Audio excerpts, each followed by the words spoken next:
to all my people who still watch wrestling. Welcome to another episode of Yes, We Still Watch Wrestling. I'm your host, Steve Dent. Shout out to my partner in crime, Shaq. He's unable to be with us. He's currently in Florida with his family. So shout out to Mama Hope. Shout out to Papa French, man. Shout out to Chris. We love you guys. Have fun. Not gonna say where you're going, but have fun, bro. Enjoy your time. As educators, we get the summers off. Unless you choose to work, we have both chosen not to be in summer school with the kids. So have fun, bro. Enjoy your time. We'll see you when you get back for certain. We got a lot to talk about, man. The world of wrestling. It's been a while. Episode 7 dropped maybe like 2 or 3 weeks ago. It's been some stuff going on with us, man. So happy to bring this content and this episode to you guys. Don't forget to like and subscribe to the content. We're on TikTok, we're on Instagram, we're on Facebook, we're on YouTube. So like and subscribe to Yes We Still Watch Wrestling, and we have a lot of stuff coming to you this way this summer for sure.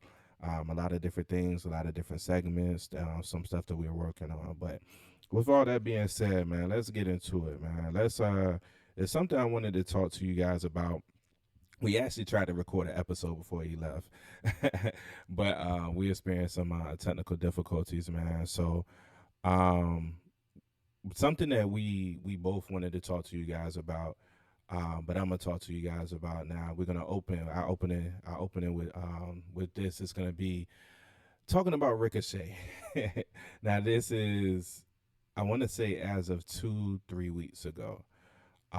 Ricochet made the announcement that he was going to be leaving WWE, and he would not be renewing his contract. And a lot of speculation has been going around in regards to Ricochet. One, I hate to say this, but I've seen a lot of people online talking about, is Samantha going to? No indication that Samantha's leaving, y'all. But one, is this just a work? And is he eventually going to return to WWE? And maybe he's using this as leverage to negotiate his contract or kind of weigh his star power as a free agent with other markets. But most importantly, is this just a work? And he's eventually coming back to WWE. Or two, could he possibly be leaving? And if so, is AEW on the horizon? And a lot of people is doing this with Becky Lynch too.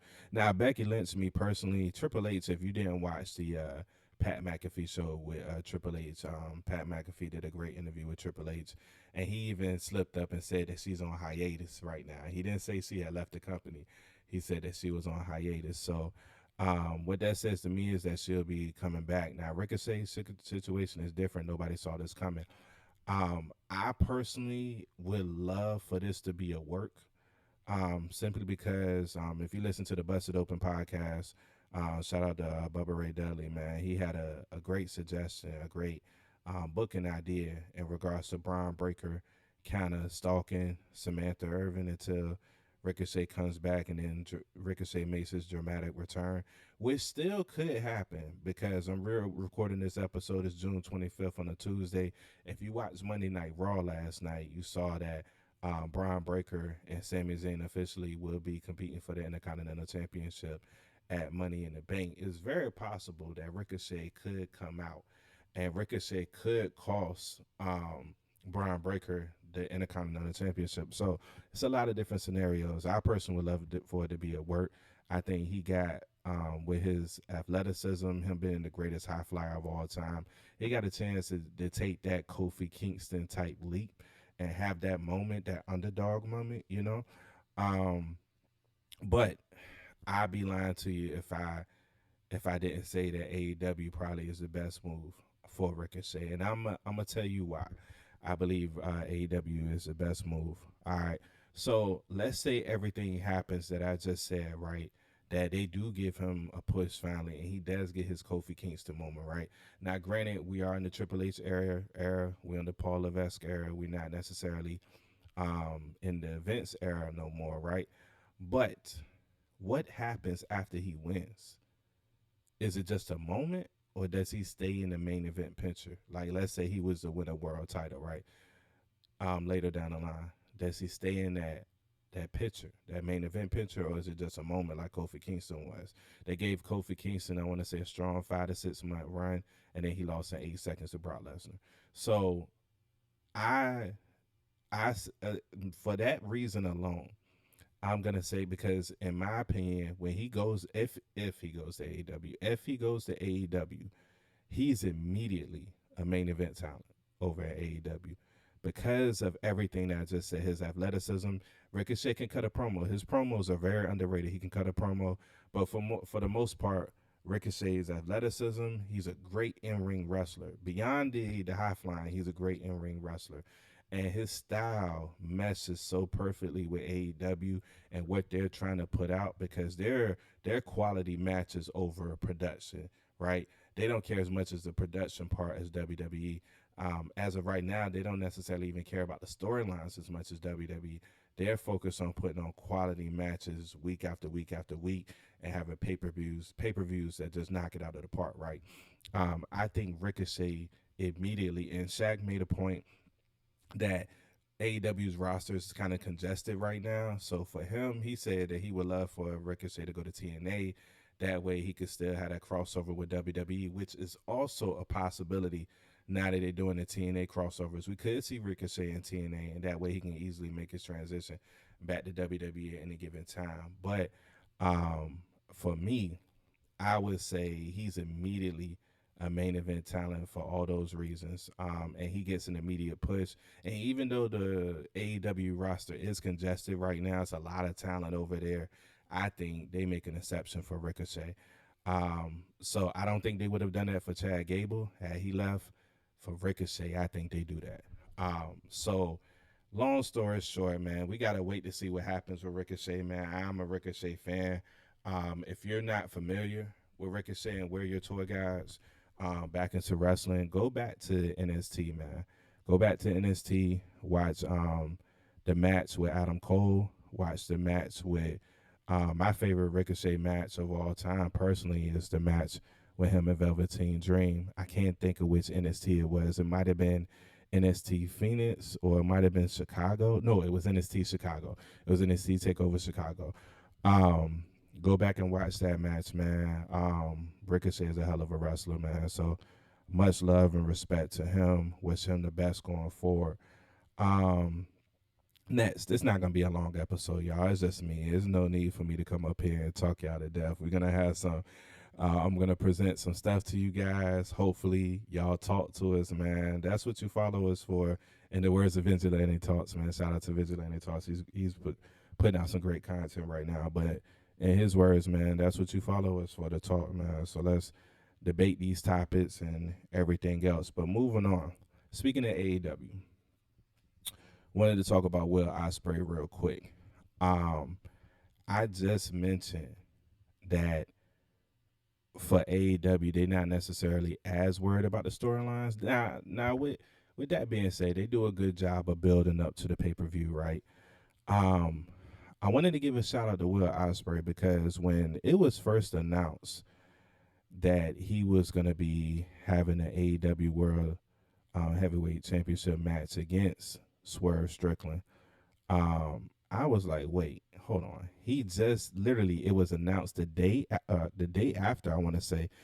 Either it was on Dynamite or they announced it on a Monday. I can't really remember, but um, they announced it so quick after Double or Nothing happened that he was gonna have that title match. At Double or Nothing, he just beat Roddy Strong for the international championship. So my thought process is use him to help build up that title, right? Why immediately throw him into a World Heavyweight Championship match with Swerve Strickland? And maybe it's because they're setting up a rematch with them two at All In. We don't know what's going to happen yet at Forbidden Door. Forbidden Door is this Sunday. So we're gonna have a chance to check that out. Um, I think I don't think it was a good booking decision, but what I will give them credit for is they have done a great job of making this must see TV. Now, granted, when you see those two names lined up beside each other, right, is already must see TV. They're two of the best wrestlers on planet Earth, Swerve and Will Ospreay. And some people think Will Ospreay is the best wrestler on planet Earth. For me, it's Seth Rollins, but I wouldn't argue with anybody who say Will Ospreay. Um, with that being said, they done a great job. The promos from Swerve sitting ringside at Will's match, and Will looking over and saying, "This is my house," and doing his move. To the following week, they get personal, and he mentioned his sons, and Will Ospreay mentions Hit Row. Is they've done a great job, and they haven't come to blows yet. So when that brawl happens, it's gonna be a sight to see. We're gonna wait to see. It depends on what they do at Forbidden Door and how this goes. What they could very well put the belt on Will. We don't know for certain that Swerve is gonna win. I believe Swerve is gonna win, and they may set up a rematch at All In. And that All in London, it's hard to imagine if they have a rematch that Will won't win. And if and what was the whole point of putting the international championship on him if that's the case? You know what I mean? Unless they're trying to make him like a mega superstar, he hold two belts at one time and he's wrestling left and right. But you have too much talent on AEW to even do that, and there's no need for that. So once again, man, some questionable booking decisions. Undertaker mentioned that he didn't. He thought Tony Khan was a great businessman, but he don't know if he's fit to run a wrestling company. And stuff like this make you question whether he's right or not. But he definitely need help with the booking for sure. But we're gonna see what happens with this whole Will Ospreay and Swerve Strickland thing. But y'all let me know. Do y'all think it was too early to grant him that title match with no build up at all? Now, granted, once again, they're doing a great job of building up into it now, but beforehand, do y'all believe that he should have got that title shot? Y'all let me know what y'all think in the comments and when you watch this video, all right? Moving on, man. Drew McIntyre. Let's talk about Big Drew real quick. Pause. So with Drew, last Monday he quit. Now I'm gonna be let's matter of fact, let's circle back. Let's rewind the tape a little bit more. Let's go back to Clash of the Castle, right? For three pay-per-views in a row with me and Shaq battle as far as our predictions, I won. I won WrestleMania, I won King and Queen of the Ring, I won Fastlane. No, Backlash. I'm sorry, Backlash in France. That was Backlash. I won all three. Finally lost. Finally lost thanks to the outcome of Drew and Priest. Now, granted, all of you gonna be watching and you're gonna say, "Hey, how did you not see the writing on the wall?" Right? I did. I did see the writing on the wall. I saw the writing on the wall that CM Punk was gonna interfere, but I was just hoping that they wouldn't do that to Drew. That he wouldn't lose. It's different. It's way different losing in Wales than losing in Scotland. Yes, it's all in that area, those three countries in the UK and all that stuff. The UK right there, you got Wales, and then you got Scotland. But losing in Scotland and losing in Wales is two completely different things. Wales, I thought was the right call. It wasn't time for Roman Reigns to lose the belt yet. That's just a matter of the fact. But I I thought they was gonna let Drew win, and then they have a rematch of Money in the Bank, and then Punk costs on the title to lead straight into SummerSlam. So I was furious when Drew lost because I lost my prediction streak, number one, and then number two, I couldn't believe they did it to Drew. Right, sitting back 2 weeks later, it was the right call because Drew fake quit Monday, and then Friday and then after Revenge he attacked CM Punk in Chicago, left him bloody, and then he took the bracelet with his dog's name and his wife's name up there. I want to say the dog's name Larry, and then AJ. So he cut a hell of a promo last night on Raw. This has become extremely personal, and once again, they haven't traded blows yet. Same thing I was saying about Will Ospreay and Swerve Strickland. They have done a great job of building this up. Obviously, as long as Punk is cleared, they're gonna have their match at SummerSlam. I'm gonna be at SummerSlam. It's gonna be must see TV. I'm not gonna lie. To be quite honest with you, that match probably should main event SummerSlam. Either that match, there's two possible main events for SummerSlam, right? They completely justified based on storytelling. Now, of course, it's they looking at, from what I've been reading, all reports say that this main event at SummerSlam is going to be Cody versus Solo, which I'm gonna talk about here in a moment.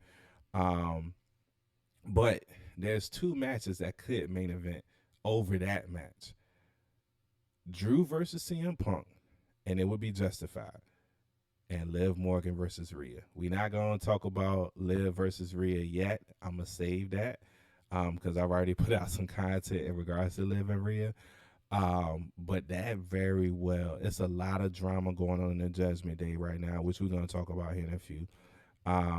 But two matches like that could main event, and Drew versus Punk is gonna be must see TV, man. So it was the right call. Drew losing in Scotland was the right call. Glad you could tell Drew he gotta love the business, because if he didn't love the business, if he was selfish, he would have been like, no way, I'm losing in Scotland. But because of the storytelling, because of the build up, and to be quite honest with you, that moment on SmackDown, it's been moments. That moment on SmackDown, the promo he cut last night on Raw, he honestly looking like the biggest star in the company right now. Like that's his aura that he's giving. That's the work in regards to the promos and in regards to the storytelling that they're giving out. So much respect and props to Drew. Looking forward to seeing where this goes, man. Monday Night Raw.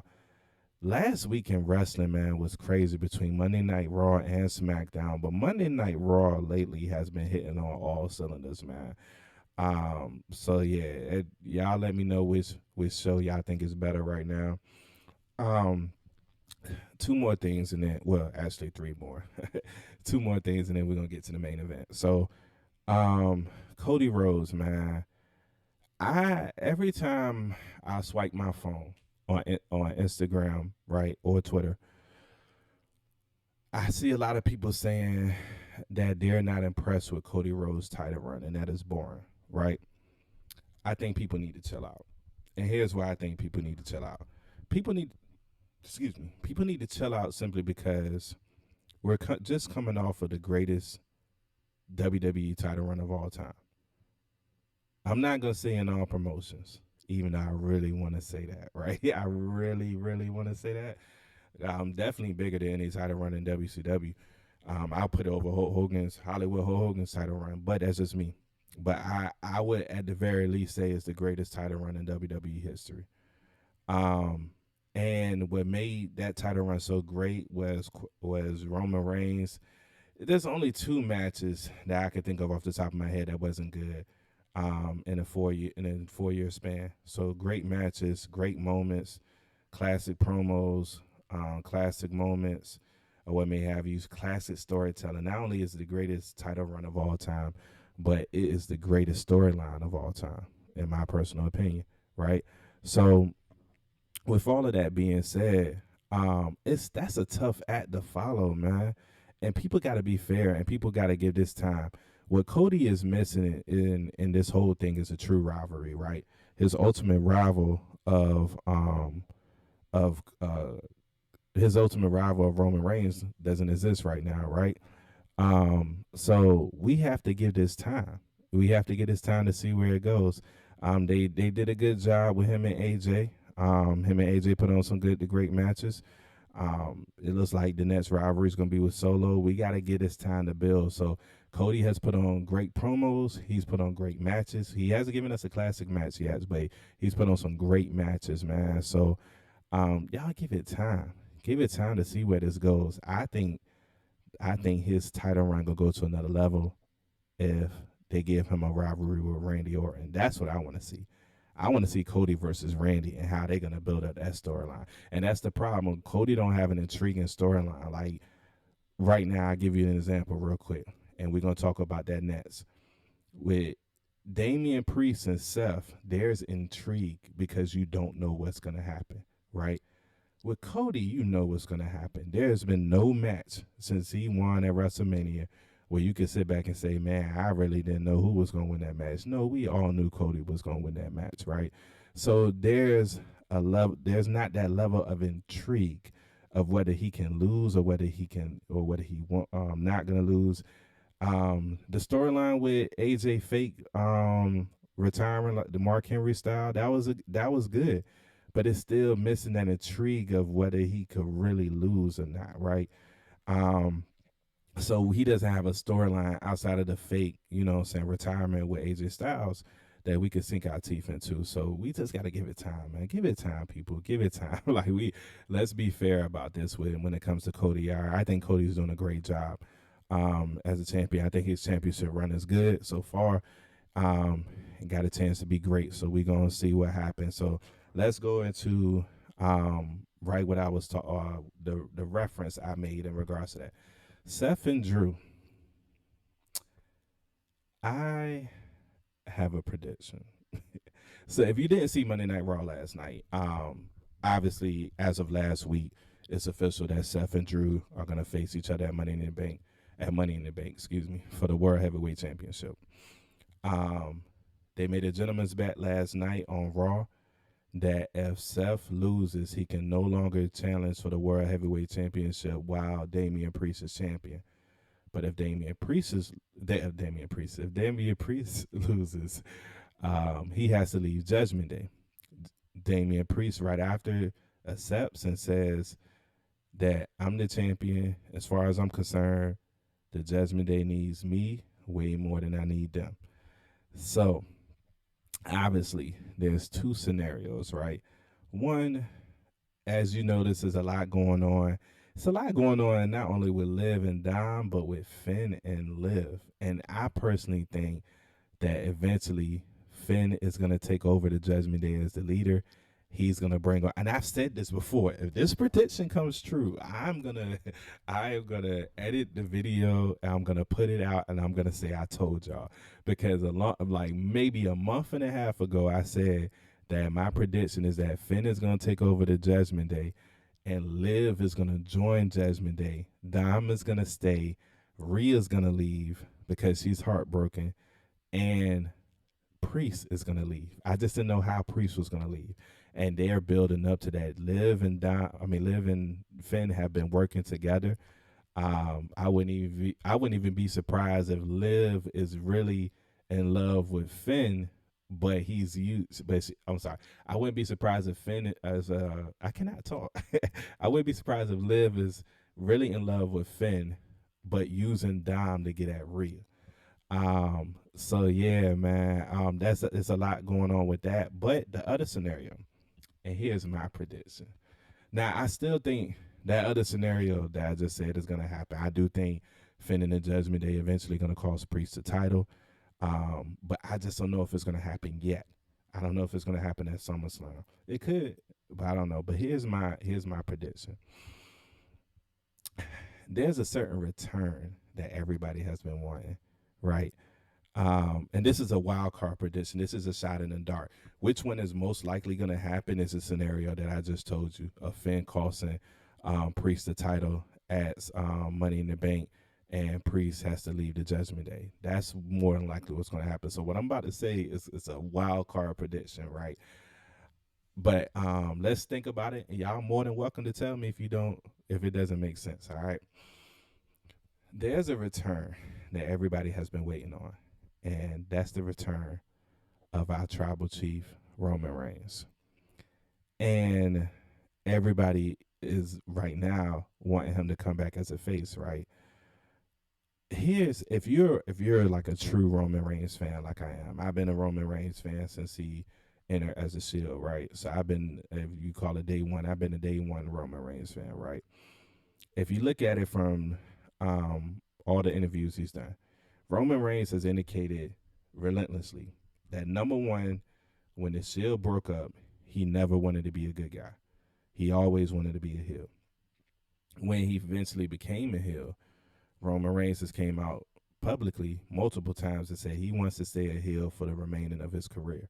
Now, we have seen in wrestling where heels can face each other. And just because Roman comes back and battles for the title of the tribal chief with Solo, it doesn't mean that he's quite a face yet. He could be doing that and then eventually turn back heel, right? But he's always indicated he wants to be heel. I bring that up because everybody think he's directly going to go at Solo. And there's reports that Cody versus Solo is going to happen at SummerSlam, not Cody versus Roman, which is what other people think. So all the reports have said that Roman will be back for SummerSlam. So if he's going to come back, right? Who is the person that truly cost him the championship?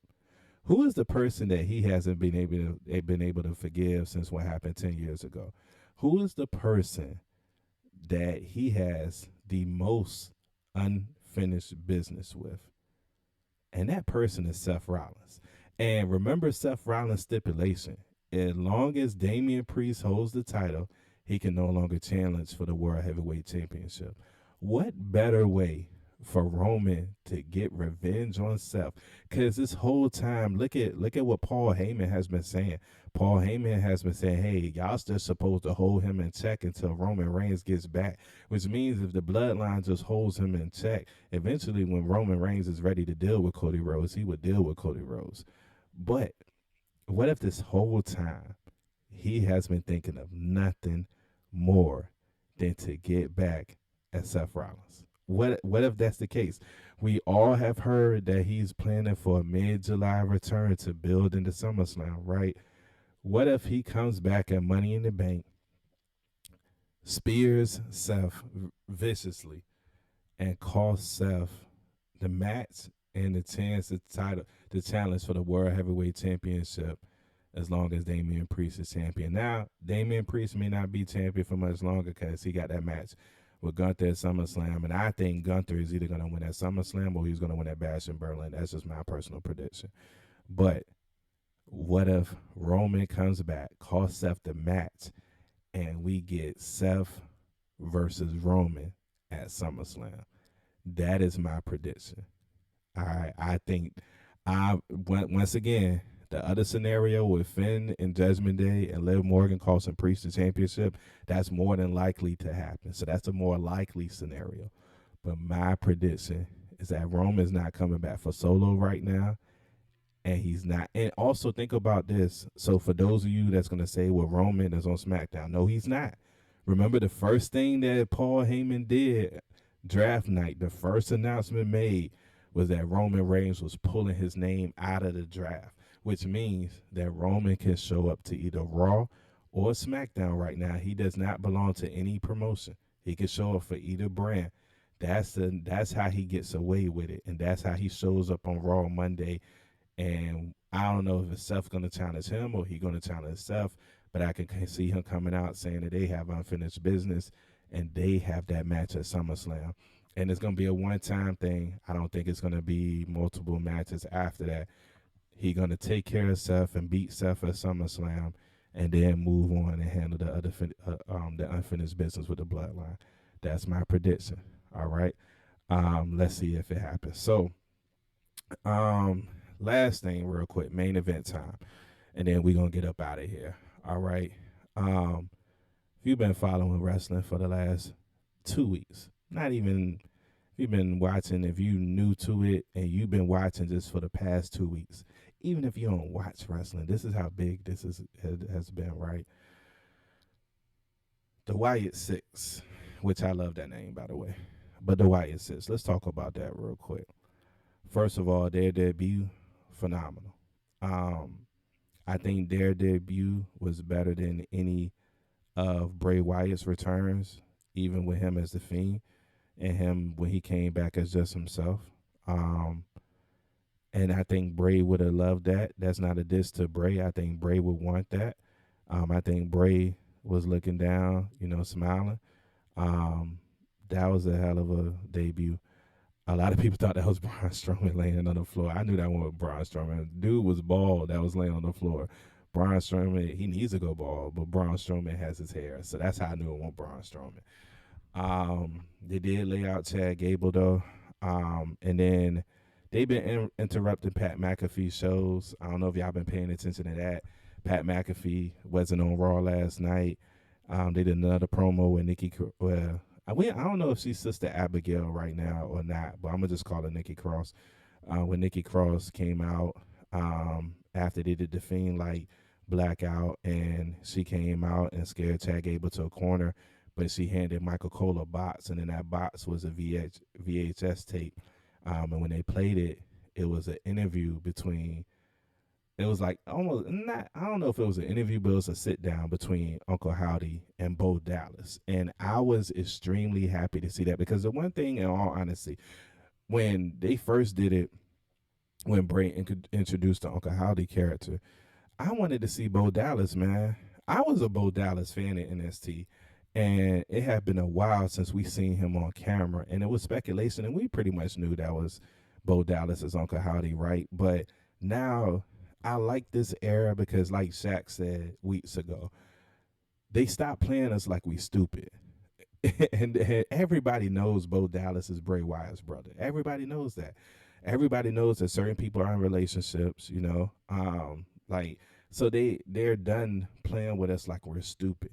And for them to actually show Bo Dallas and him have a real moment, and what he was saying is a very authentic and justified story, which brought me to my point of the video I made like a month ago when I said that they should be faces or they should just go after everybody because who's gonna boo them? And his justification is that he misses his brother, and everybody tried to forget not only him but everybody in that group after his brother died. Like his group is built on people that's been forgotten about, and their focus is to make you remember who they are and who Bray Wyatt's legacy is. But what fuels him is the wrath of losing his brother when he feel like they was almost at the mountaintop together and they was able to live out their dream of being together, wrestling together, and things like that. Phenomenal, man. They are cooking with grease with this Wyatt Six whole thing, man. I can't wait to see what's next. The only thing is though, just how do you book them? Does Bo Dallas eventually win a world heavyweight title? If so, when?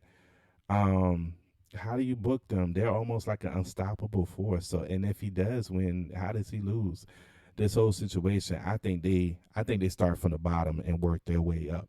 I think it has to be a slow build. I'm not saying having squash matches and stuff like that, but like how they be doing when they just throw random people in the ring and local talent or whatnot. I'm not saying that, but I think starting with somebody like Chad Gable, who's a mid-card superstar, I think that was the perfect way to go and just build it up from there. So excited to see what happens with that, man. But I'm about to get up out of here, though. I said I wasn't going to be with y'all long. I'm at 30 minutes, and that's where I wanted to stop at. Y'all like and subscribe to the content. Follow us on YouTube. Follow us on Instagram. Follow us on Twitch. Follow us on TikTok. Follow us on Facebook. So we on all of those platforms. Like and subscribe to the content.